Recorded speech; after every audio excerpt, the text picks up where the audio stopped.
Hello and welcome to the Supercharge Your Sales Velocity podcast, the show where I help you drive more opportunities, bigger deals and faster wins. I'm Fergal and today I'm excited to be joined by a true revenue leader, Arthur Velasquez. Arthur is the founder of Better Revenue Teams, where he helps companies unlock their full sales potential through fractional CRO leadership, go-to-market strategy and team alignment that actually works. Now, over the past 30 years, Arthur's built and he's led sales teams that have generated billions in revenue, but he's also scaled startups. He's led global sales ops at enterprise companies, and he's passionate about aligning sales, marketing, and customer success to drive sustainable, scalable growth. He's also a huge advocate of inspiring teams, enabling sellers, and connecting every part of the revenue engine, that's pre-sale to post-sale, to create elite sales performance. Arthur, you are very welcome to the show. Thank you very much, Fergal. It's amazing. It's a privilege. It's an honor to be here. Thanks a bunch. I'm very jealous by the Denver background there. You told me about the mountains in the far distance and you've gone off skiing, so it's fantastic. But there's a whole bunch of themes that I'd love to get into with you today, right? I've noted a few here. So I've got aligning the full revenue team. I've got building high-performing sales teams all the way to optimizing the sales process and the pipeline, and then eventually get this compensation right as well as another key one as well. But listen, before I get to those themes, I want to know more about Better Revenue Teams. And I'm not going to ask you the mission statement because I'm guessing it's already in the name, but tell me more about your company, Better Revenue Teams. It is. No, thank you, Fergal, for that. And again, really, appreciate the opportunity just to be connected with you guys and through your audience. Better Revenue Teams has been a great name. Everybody sort of gets it as, oh, I see what you do. And that's exactly what I do, right? My focus is very much helping any organization that has any kind of revenue team, really helping them out. I primarily focus in those, small organizations that are that Series A, Series C, really establishing the go-to-market strategies. But at the other place that I also really do a lot of work in is around that sales training, sales enablement, really improving your sales team and that revenue team to perform better. And I think we're going to talk about some of those topics throughout this session. Yeah, definitely can't wait to get into that. I've heard you say revenue is everyone's business, right? So from the first touch to renewal, and you've talked a lot about connecting pre-sales and post-sales. So in your experience, what does it actually look like when that does happen? And I'm guessing a lot of companies don't do that and it fails. So what does that look like? Oh my goodness, Fergal. You would think after all this time, right, we would get it right. But I am delighted that more and more companies are really starting to catch on to the fact that revenue does impact the entire company, and it's the entire company's responsibility to drive revenue. So I personally have been utilizing a framework, which now I'm starting to see everywhere. Clearly, I signed up to it at some point, and all the stars aligned. But it's very much this framework of a double funnel, the bow tie, the go-to-market framework. Right on the left-hand side, you get all the effort that happens with building a go-to-market team around marketing and sales, and how do you really pull those teams together, building awareness, driving opportunities. And then you get to that point where boom, you celebrate, you won a customer. But that is just the beginning of revenue, right? Revenue actually occurs, especially in the subscription world, and many of the tech companies that we've subscribed to, and obviously in more and more industries. But it really occurs much more also on that post-sale side, and that post-sale side is a funnel that now opens up, because it's a funnel where once you land a customer, how do you drive and deliver the right onboarding? How do you get them to go live as quickly as possible so you can recognize revenue? And then ultimately, how do you drive success and adoption and renewal? And ultimately, that really sort of builds a whole revenue motion. So that entire go-to-market framework of the left side funnel and the right-hand funnel, the bow tie, Winning by Design is an organization that I actually just took a great course on, and they really sort of subscribe to this whole notion of the go-to-market bow tie. It is everybody's responsibility. And if you're not thinking about it from all the way from the tippy, left side, all the way to the tippy right side, then you're really missing an opportunity to bring those teams together. Because I often tell people there's only two ways to grow, right? So you can acquire new customers or you can win new business through your existing clients. And it's a bit like the engine in a car, because if you've got both of the cylinders, all the cylinders working in parallel, you're going to get to your destination in the most efficient way possible. But if only one of them is working, you'll probably still get there. You'll just get there a lot slower. So in the sales or the business worlds, if we're acquiring customers, but we're not too hot on the upselling and cross-selling, that's going to affect revenues. But likewise, if we're not too hot at acquiring customers and we're all upsell and cross-sell, we're also a bit defective. So the bow ties is a framework that's a very similar concept, right? It's a very similar concept, exactly right. Using that same analogy, right? We buy this brand new vehicle. We're so happy with it. It's got this beautiful 8-cylinder engine.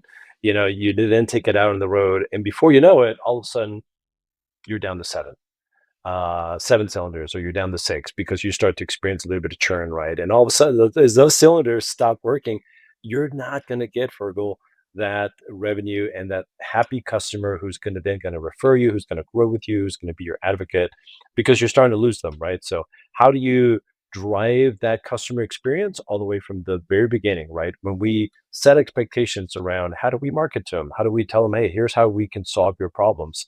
How do we sell to them? How do we then convince them to actually give us that purchase order?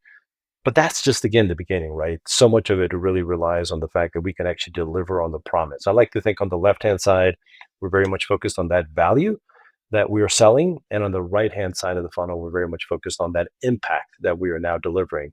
And unless you combine the two, you're really missing an opportunity to drive that sales velocity. And tell me, does it make any difference how an organization structures itself? Because organizations that I've worked in have had various structures. So, for instance, sales is one distinct function, then you've got customer success completely separate, marketing again separate, then probably sales enablement or sales operations, maybe marketing operations. So, other organizations I've seen them kind of all together under a CRO. What's your experience? And is there even a best practice of how it should be structured? I have an ideal best practice, and this is very much me thinking that, hey, this is the way it should be. And I've seen it work in some cases, but in some other cases, right, I have seen where there are different options. So I don't necessarily subscribe that it has to be one option in a structure, but there are some things that I would highly encourage, and I'll talk about those. So, for example, right, in my preferred model, option A, let's call it, there would be a revenue leader that really encompasses everything from the marketing and awareness through sales into the professional services or onboarding experience all the way through customer success. That would be an ideal model, right, where you have one leader, one person, one executive who's really responsible for that, right, and really is responsible to the business around that, because they're going to be focused around customer experience, number one. They're going to be focused around revenue, number two. That is maybe highly idealistic. I think there's an option B that I've seen, and I've seen work really well, right? So I've spent, Fergal, maybe just to share, I've spent half of my career on the post-sales side of the world, running large post-sales teams, really valuing the experience of the customer. But I've also, the last half of my career, 15 plus years, has been on the pre-sale side and really learning this whole sales and marketing engine. So connecting those two gives me the option B, right? Which is number one, making sure that you have a really strong RevOps team that is the underlying foundation of the entire revenue motion. I love the fact that revenue operations has really grown as not just a role, but a responsibility of the last, what, 10, 15, not even 20 Yeah, years, I don't think. I think it's even more recent than that in my experience Yeah. over in Europe anyway. Yeah. Yeah. There was the sales operations, there was customer operations, there was marketing operations. The fact that revenue operations is now coming under one umbrella, I love that, right? Because that's a team that can really sort of manage that through and through. But I'll tell you, the number one thing that I would say has to come together is really option C, which is compensation. And I know we're going to talk about it a little bit more, right? But Yeah. it really revolves around compensation drives behavior. How do you make sure that that revenue responsibility, you're driving it at a aspect where the right people are being compensated in similar fashions? That way they complement each other, they focus on that revenue component, and that you really sort of, it is the driving function to bring those teams together. So break this down for me a little bit, okay? Because the organizations that I've seen and I've worked in, I'll use the term client manager or account executive, so the salesperson, if you like, and then a solution architect, someone technical, but who's in, I'll call it a pre-sales role. Then there's the customer success person. How are they all compensated in a fair manner? Because there's three of them there. Yeah, yeah. No, and I've experienced that, and I've seen that, and much of my experience has been, working with a number of different clients, small, large, medium, the whole thing. They're all wanting to grow. They're all wanting to sort of drive that revenue function. So from a marketing and a sales basis, you and I have experienced it. I'm sure, no doubt, every single one of your users and audience members have experienced. There's always that little challenge between marketing and sales. But fundamentally, it's about, can we drive the right bookings from a marketing and sales basis, right? Which very much revolves around, hey, do we have the right pipeline? Do we have the right, ideal customer profile well identified? Are we making sure that that's really built into the entire engine from a marketing and sales engine? But it's really around the fact that, hey, don't compensate me on how many MQLs and SQLs, I'm creating. Compensate us on our ability to drive bookings, because that bookings is the first step, right? The first domino in essence of being able to build that revenue. So you really start to build that team together at that fashion. When you now start to talk about solution architects or professional services or the onboarding team, it now you really start to think about, how do you compensate them around taking that bookings into a quick revenue calculation. Granted, all customers will be managing their bookings and revenue differently. Some of them can recognize revenue on day one, but some of them, may go through an onboarding process. Whatever the case is, being able to make sure that that is tied to what that revenue motion needs to be.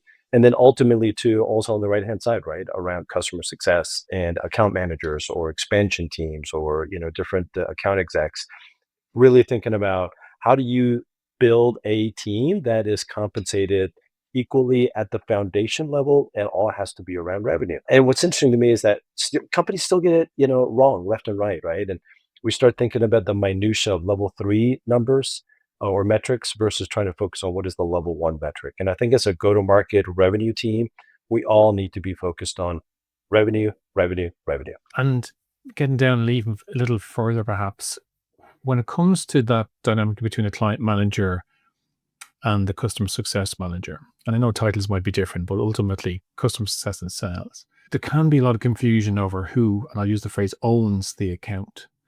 Because from tradition, it would be the client manager. And more recently, customer success has come on board. So there can be a tension there too. And there's probably not one answer to this, but what are we more likely to see out in the marketplace today in terms of how that works, how they work together? I certainly believe that customer success, again, I love the concept of customer success. When I ran tech support teams, customer service, professional services many, many years ago, Fergal, it was really interesting. We weren't using the term customer success. So again, it's one of these new terms that I love because it really is driving the output that we're trying to drive at. So customer success clearly are the ones that own the how do you keep a customer, and how do you really, drive them from a satisfaction, from, are we driving the value, are we delivering the impact? But there still needs to be a very symbiotic relationship with the sales, team. And right now, the one fault that I would say to the double funnel or the bow tie model that I just described is that there's a constant loop every day, right? Especially in the subscription world that we live in. Every day, customers are making a decision about, hey, am I liking the solution? Did I make the right decision? Is this something that I'm going to renew? It may not be months, from now, but I'm still thinking about it every single day. So there's a little bit of a virtuous, sort of loop that's happening in the customer success realm, where I've loved to see that customer success manager still engaging very closely with the sales teams to make sure that we are really building that relationship from a renewal basis and expansion basis. As you get larger and larger, I think it gets a little bit harder, but a sales rep that is not somehow connected to their existing customers, I think is a really lost opportunity. As a business, right? A sales rep should be able to take a customer and be able to say, hey, company ABC, I've, sold the product to you. I've taken you now to the place where you've actually bought, but I'm not going to let you go, because everything, my reputation's at stake, right? My credibility is at stake. And I want to make sure that I can really sort of help drive that success. So I'm still going to be involved, and you can really think about strategic ways to do that, right? Get them involved in QBRs, get them involved in executive business reviews, keep them involved with, customer advisory boards or other situations where you can really still have that sales rep still engaged. Because if you're not doing that, then you're not building those bridges around how do you build, that great success from a pre-sales motion to a post-sales motion. So there has to be some really good, strong symbiotic relationships between the two. And so in my business, I help clients look after their existing clients and grow revenue through key account planning. So just as you were talking there, and I was thinking to myself, typically the owner of the key account plan is that client manager, account manager, sales rep, and customer success is certainly there. Do you think that's the right structure, or do you think it should almost be the other way around, that the customer success manager, because I'm guessing they're probably in the client more often, they're trying to have the client succeed, they're trying to get them to use all the features of the service or the offering. So they will be very tight with the client, probably have really good relationships, where maybe the client managers starting to be seen as more commercial. They're there to do the sale, the negotiation, some of those pieces. What do you think? I had a really funny conversation with an old colleague of mine just a few days ago. And one of the things that really stuck with what he said to me, we hadn't seen each other in about 10 to 15 years. We're catching up. And he's very much on the sales side, but he really believes in this, opportunity. It was actually an article that I recently wrote that sort of prompted us reconnecting. And it was this article focused around customer success starts in the pre-sales world. And that prompted him. We got together, and his comment to me is like, Arthur, it drives me nuts whenever somebody asks a customer, so what do you need? Or what do you want? Or what problems are you trying to resolve? Fergal, we should know that.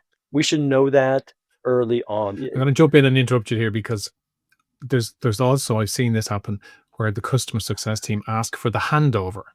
Yes. So they'll Yeah. say to the salesperson, "Give me the handover. I want to know everything about what you've done so far." And I think you're driving towards the point that should never happen, because there shouldn't really be a handover, right? Because you're involved. I'll let you carry on. No, that's exactly right, Fergal, and I appreciate the interruption because it is.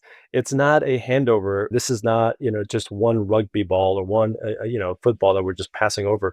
We're working together as a team, right? So us being able to know what the customer need is, what their pain point is, what they're actually trying to resolve, and actually being able to introduce the customer success team really early on in the process. Right now, a lot of companies do exactly what you just said. How Hey, do you they have do a that, handover meeting. Arthur? Yeah, how do you do it? Because I can't recall seeing that too often. Because it's usually the domain of sales. You're there to generate the demand, then do the discovery and so forth. And then customer success comes way, way down. Even the best organization, you try and bring it back a little bit, they don't get anywhere near the discovery stages. So how does that work? I love a model, and it's a challenging one too, but it can be done. And I've seen companies build this a model where there is a team relationship in some form or function between the pre-sales account team, right? Whether it's marketing and sales, the SEs, et cetera, and a relationship that then connects them to the CSM team, professional services, the success team. And that relationship oftentimes can be very much, hey, we're in a team kind of model. And there is elements of the compensation where we are connected and thriving together. It comes back to compensation. It comes back to some structure. It also comes back to a little bit of fun competition too, Fergal, where if you create some different teams and they can really sort of figure out, hey, how do we best deliver revenue and customer experience? Then all of a sudden, right, team A is competing with team B and team C. And let's face it, our teams and our sellers, they love competition. Oh yeah, love that. And they love that internal competitiveness. So being able to sort of, hey, go figure this out. Here's some models, here's some structures, here's some things that we're going to, develop. Here's some compensation plans, et cetera. But ultimately, the earlier you bring in that CSM, then use it as a differentiator. That's a really positive differentiator. Hey, look, we are here for the long haul of our relationship with customers. And if you can signal and demonstrate that early on in the selling process, wow, you're really setting yourselves Right. up against the competition. So in other words, even in the discovery, or you're getting into solutioning and proposal stages, you've got the customer success individual along the sales cycle. So the client is seeing that person who eventually, become the onboarder. That's interesting. There's another quote here from you around comparing salespeople to professional athletes. So I'd love you to expand on that and tell me why you do that.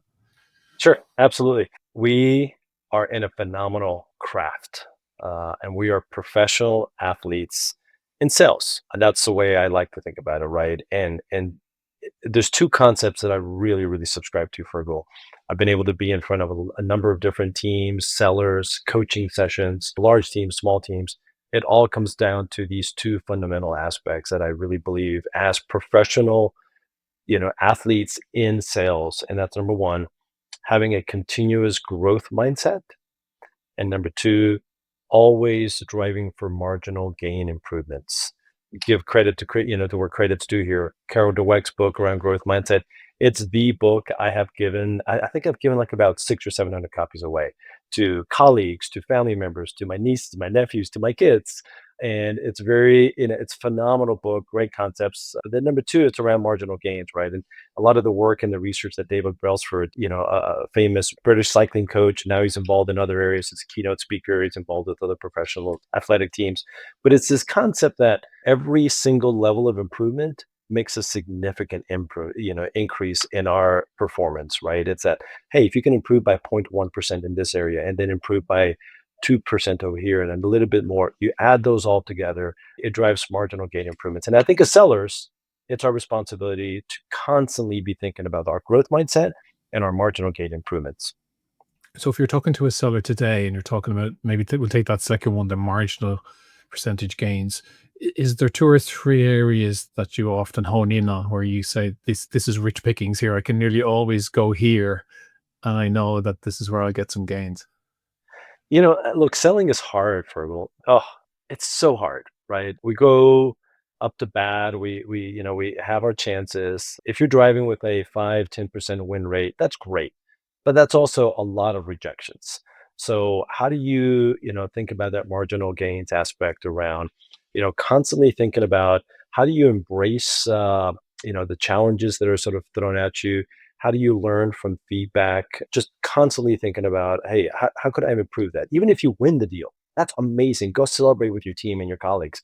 How could we have even done it better, right? And being able to have that kind of conversation. So when it comes to marginal gains, really, it's really around embracing the challenges that are come forward, around you. Every kind of rejection, every kind of opportunity. How do you embrace it as a Because there's challenge? because there's so much rejection, Arthur. Right? I mean, it's you know, And there's so many obstacles in front of us, yeah, right? yeah. Are there sellers out there that are they happy with their quota? Are they happy with their compensation plan? Are they happy with their pipeline? No, right? So those are all challenges. How do we take that as an opportunity to say, hey, I own this. I'm going to do what I can around my own compensation, my own take home pay, because I can own that. I'm going to own the pipeline. I'm going to own the challenges and even the rejections that I get. How do you constantly think about overall improving, right? As professional athletes, what do?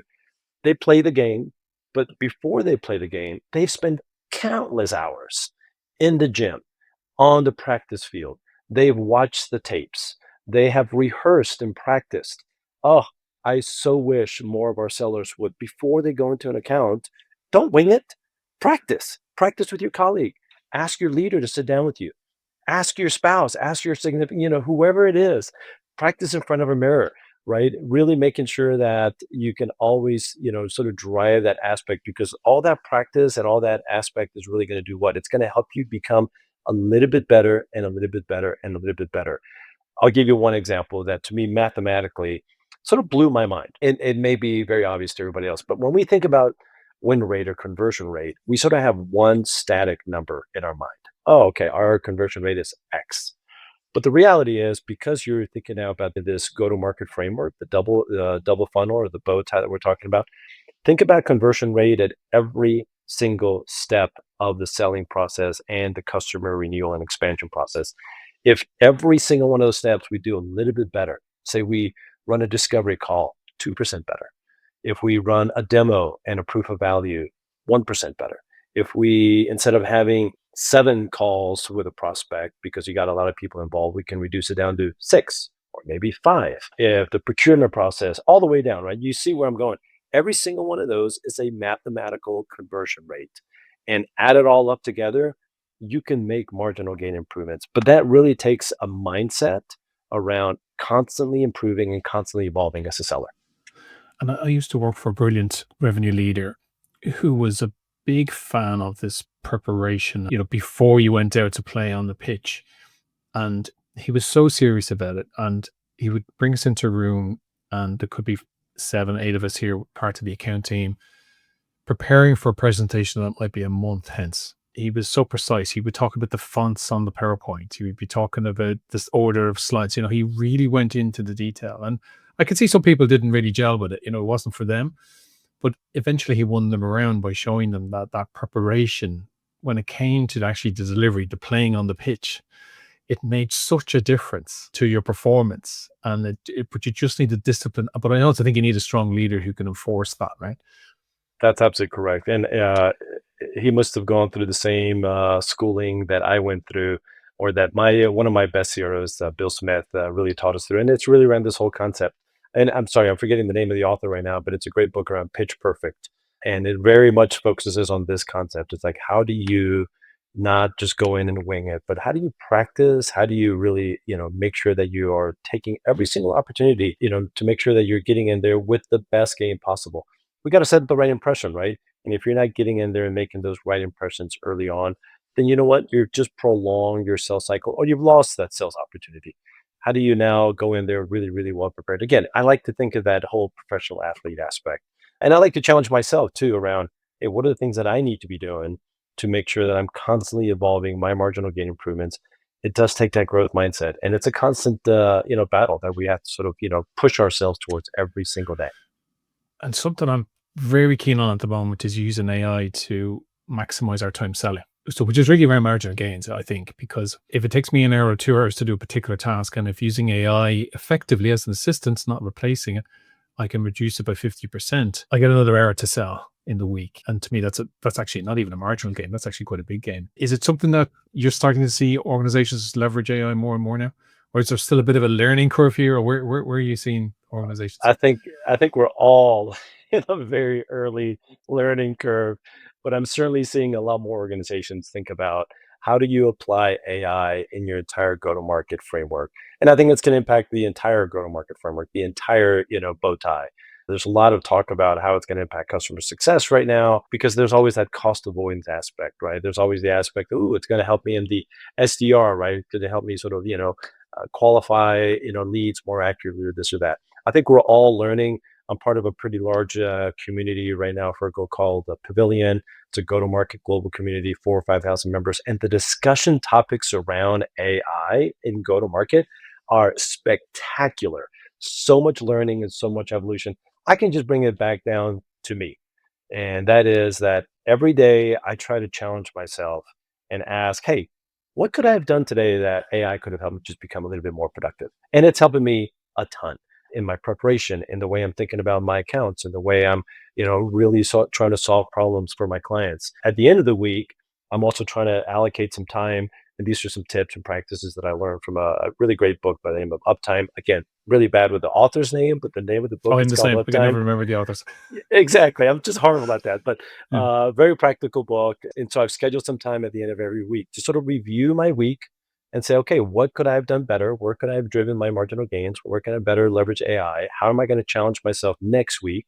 And then more importantly, what are some different tools and techniques that I can really sort of learn from, not just from AI, from others, right? Others that are really pioneering in the space, especially around go to market. We're all in a really infant phase. If you're not adopting AI, by all means, please do. Yeah, because I mean, even when I look at this podcast here and the research I might do prior to the podcast recording, with the use of AI now, I can do research on Arthur. It's trolling the internet to give me whatever it can about Arthur, right? But then we also had a conversation prior to this. We had about 30 minutes together just to introduce ourselves. And then just from that conversation, the transcript from that conversation, it was able to generate some themes that would resonate between both our businesses. And like that just saves me countless hours probably of just trying to crank that out myself. I still have to craft questions and get involved. It's not like I'm pressing a button. For me, it's just an unbelievable assistant and just accelerates everything I do. And I'm genuinely surprised how few salespeople have that growth mindset at the moment. Maybe there's a little bit of wariness of it. Maybe also organizations are a bit slow to adopt. It reminds me a little of the early days when the internet first came in and email, and organizations were locking your private email down. Nobody, you weren't allowed access to your private email, and you couldn't go to certain websites. And that was because organizations just weren't ready. The only way they could do it was essentially ban it. And I'm seeing something similar with AI, where organizations are not ready. They're afraid of it. So what do? They just literally lock it down or ban it. So you're not allowed to use AI. And I think those organizations are going to suffer big time because they are missing such a huge opportunity, and smaller, more nimble organizations who are enabling AI will just streak ahead of them. Yeah, that's right, Fergal. I think of AI as many, many tools, new technologies, new, advances that we made in humankind, where it's like, wow, we're going to leap forward, right? And things will be look different 5, 10, 20 years from now. And you could sort of set a number of different examples over the last 100 years of things that, hey, we used to do it this way, but we don't do it that way anymore at all, right? The one thing I would say about AI, and this is just more my personal take, I don't know if this is like best practice, but where I really am getting a lot of value out of it is not losing the humanness of what you're really trying to do, right? And not losing the passion. So, for example, right, Fergal, as I was getting ready for this conversation with you, right, over the course of the last several months, I've been working a lot with my AI agent, my chat, my bot. I call her Matilda, and she knows this. I greet her Matilda. There's a long story to that. Actually, it's a really short story, but I'm not going to bore the audience with it. So Matilda's helped me out a ton, right? And I feed her a lot of information about everything that I'm really driving up. But it's also around, hey, here's the things that I really have passion around what I am doing, helping my clients and helping organizations, right? And it's passions, the things that you've already brought up. My passion around driving great, phenomenal sales teams, connecting the go-to-market motions. How do you inspire and win the hearts of sellers, et cetera? And then, so as part of my preparation for you was like, hey, help me brainstorm, all these things that I've fed you now for months so that I can have them top of mind. And it was a great conversation. And we actually just had a conversation just back and forth around, Arthur, think about this, think about that, right? You've written great articles about these items, but that really brings humanness. And I think it really brings passion around stick to your passion. Don't try to be somebody else, right? And I think that's where, like any tool, if I have a garage shed, full of tools, am I the best handyman there is? No, of course not, right? But what are the passions that I'm going to use those tools for to then do the things that I know I can do really well? And that's just sort of my personal take around AI and how I'm really trying to leverage it. I think it's a great take. I want to move on and talk a little more about high performing revenue teams. And first off, what makes a high performing revenue team? I very much believe in you got to win the hearts and minds of your sellers. And by winning the hearts and minds of your sellers, there's some really fundamental aspects. Wrote an article recently around winning the hearts and minds and really creating a great high performance organization. So let's start with the mind first of all, because I think a lot of organizations really focus in on that. When you think about, okay, we're going to build this great high performing organization. Therefore, we need to make sure we answer the most important three questions that are on the top of the mind of sellers and revenue folks. Number one, making sure that you define what's your boundaries, right? What's your territory? We're pretty good about doing that. Hey, we define territories. You're in the East, you're in the West, you got the UK, Ireland, you got, Central Europe, whatever the case is. And we're going to build a pipeline plan around that. Number two, how do you then make sure that you set the right target? What is my target? How do I know that I've won the game? You set the quota plan. Number three, how do I make money? You give them a compensation plan. Those are three really fundamental aspects of every sales organization and revenue organization. It's funny though, just a quick comment. It's incredible how many organizations take weeks and months to actually deliver that, at the beginning of a fiscal time period. But that's just step one. As I was diving further into this topic around winning the hearts and minds, the thing that really sort of caught me was that you got to win the hearts also of sellers. And by winning the hearts, it's really about engaging sellers. You and I both know, right? We know a ton of sellers that we work with in our career, and the one that is highly engaged and the one that's not highly engaged. And I would challenge all of us here to say that is on our plate as leaders and organizations to win the hearts of our sellers. They got to feel like, hey, I'm being heard, I'm being taken care of, my voice means something here, I'm in a safe and secure place, I'm being coached, I'm being looked after. And whenever tough feedback has to come my way, it's not just tough feedback about my output. It's also tough feedback about how do I improve as that professional athlete that we talked about. So it's really around thinking of how do you win the minds by giving them the fundamentals, but also winning the hearts. Oof, that is a much harder task. And as leaders and organizations, and especially in our economy in this day and age, I think it's getting harder and harder to win those hearts. But there are people that are out there that are doing it, and that you will see the result by some really phenomenal, high performing sales teams. And I think organizations have a lot to answer for here in that often the business strategy is a bit off, comp plan isn't right, and yet it falls at the seller's feet. It's your problem. you're underperforming, it's your problem. But actually, the business strategy is not where it needs to be, and the comp plan is completely unaligned with what the sellers is trying to achieve. I think you're right. Winning the hearts and minds of the sellers, it requires a good business strategy, it requires a decent comp plan. And I think it also falls on responsibility of the organization to hire good people so that if you're in a sales team, you can recognize that there's a certain bar here, isn't there? The organization is doing its job as well to bring in the right talent and have a slightly even playing field, if you like, in terms of the talent. That's right. No, and the sales acceleration formula, another book, another author whose name I cannot remember right now, Fergal. Okay, your action point now after this is to learn the author names of about 3 books at least, right? Oh my gosh, I really do have to. I have to improve on that. That's a weakness of mine. I have to improve my game there. You have my full sympathy because I'm the same. I'm absolutely the same. Sales acceleration formula really breaks it down really nicely. There's four elements that we're responsible, right? That you got to have a great hiring formula. Right now, oftentimes, companies they just hire, right? And you got a hiring manager, you got different people involved, you got consensus hire, but not everybody's on the same page because you're not, other than just looking for do they have relevant background? Do they sort of check off 3 or 4 boxes? But the fact is you really got to think about what are the traits you're looking for? What are the characteristics? And then how do you test those in an interview process? Sales acceleration formula covers number one, the hiring formula, number two, the onboarding formula. This is where enablement teams come in and play such a critical role. Leadership teams, really are. How do you make sure that not just from day one when they come on board and go through an onboarding program, but prior to that? Again, this is winning the hearts and minds, right? How do you make sure that they have this great experience before they come on board? And then as soon as they land, boom, they got a mentor, they got an onboarding program. There's people that are dedicated to their success. Number three, it's really around, that demand generation or the pipeline that, formula, which is how do you then tee them up for success to make sure that they're not just, squandering, trying to find opportunities on their own. And then the fourth one is very much, ooh, and I love this one, the coaching formula, the leadership coaching formula. As leaders and as sales folks, many times we've been promoted throughout our career. We haven't necessarily been given the tools to become that phenomenal sales leader. And for it sounds like I've had some phenomenal sales leaders, CROs that I work for, who really take this as a mandate, which is you got to coach your players that are out on the field, not do the job for them, not play the play for them.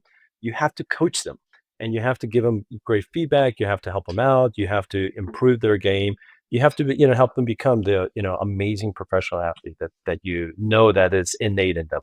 I think it's a real challenge these days because often sales managers have been promoted into that role because they're previously great salespeople.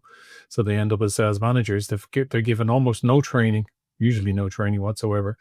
And then best practice is that they're coaching their own team members, but yet they've never been coached themselves. They've had no training themselves. So there's a huge gap there, right? Yeah, no, it really is, right? And we've seen that so many times, right? My tips for new sellers are, hey, you got to shift your mindset. You got to think about the fact that you're not here just because, hey, you're an individual contributor who is really high performing. You're now are building a team, right? You're there to support them, to develop them, to guide others. You got to learn to delegate. You got to, number three, really also develop that emotional intelligence, which is hard for, I think folks that are making that transition because again, it's so much easier if I just do it, but you got to like know how to connect with people and how to Not playing the motivate them. hero, right? As a sales Not manager, playing yeah. the hero. Yeah. That's right. And investing in those coaching skills, right? Exemplify the fact that, hey, I am now a leader and I know that it's going to take a different set of skills. I've got to learn how to do that. I'm going to learn, I'm going to develop, I'm going to go get my own mentors. You really have to emulate, right? If you as a new sales leader are not thinking about, hey, I am now the sideline coach and I'm going to help the team out and I'm going to improve my game, then you're not really demonstrating the right example for the brand new team that you've just inherited. Love it. Love it. Listen, before you go, I just want to grab a bit more value from you, if you don't mind, a bit more Oh insight. my gosh, Fergal, I love this conversation. We can hang out all we want. Tell me a bit about building trust with today's buyers. Is there a formula for this, or how do we do this better? First of all, you got to have some credibility. And buyers are getting smarter and smarter and smarter. We know that there is a larger consensus buy, meaning that, there's typically anywhere from 5 to 6 to 7 people that are involved in a purchase, especially if you're selling into any kind of corporation or enterprise.